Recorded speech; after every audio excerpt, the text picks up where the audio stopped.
everybody, and welcome back to Making History Fun with Farah. And today we're going to get into chapter 1.4. Japan's growing influence in China worried the USA and Britain, but they couldn't act because Japan was a crucial ally in World War I. Now let's get into the impact of the closing and the frontier on U.S. foreign policy. So, the USA had expanded from a small nation in the early 19th century to much of North America by 1890. Throughout the 19th century, the USA focused on internal issues and maintained an isolationist policy, largely ignoring global affairs.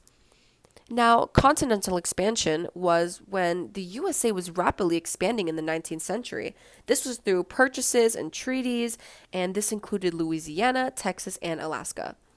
This expansion drew international criticism as European nations viewed it as aggressive bullying of weaker countries. Americans justified expansion through manifest destiny, believing the USA was destined to spread across North America. Key ideas included inevitable expansion to the Pacific was unavoidable and a right. They felt it was their duty to spread Christian values and freedom to new lands. Fears of European involvement led to the Monroe Doctrine, which opposed any European influence in the Americans. The U.S. government aimed to settle the wild frontier, often clashing with Native Americans.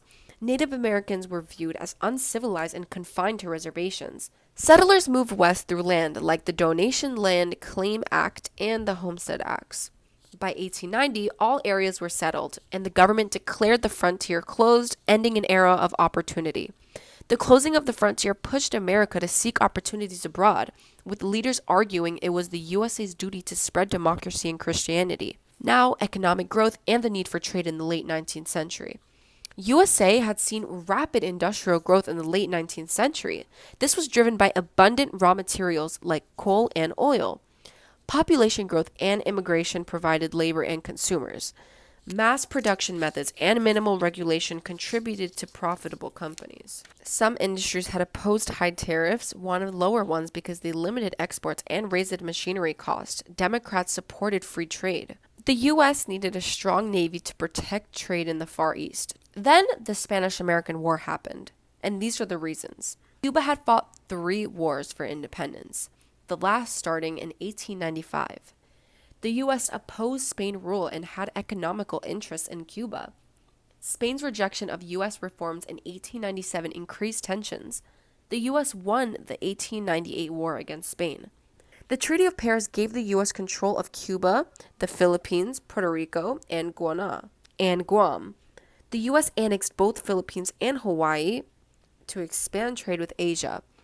The Platt Amendment was when the U.S. controlled Cuba's affairs and secured naval bases. The U.S. backed Panama's influence and built the canal by 1914.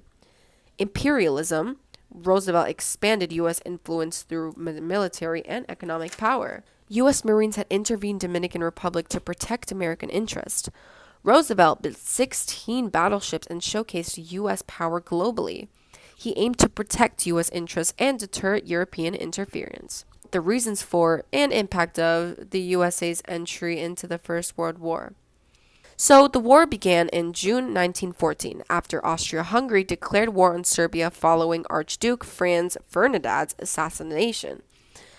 Russia mobilized, promoting Germany to declare war on Russia and France, with Britain joining after Germany invaded Belgium. War involved soldiers from Britain colonies and Japan, making it a worldwide conflict. And that's all for chapter 1.4, everyone. Thank you for tuning in. Make sure you stay tuned for the next one. Bye.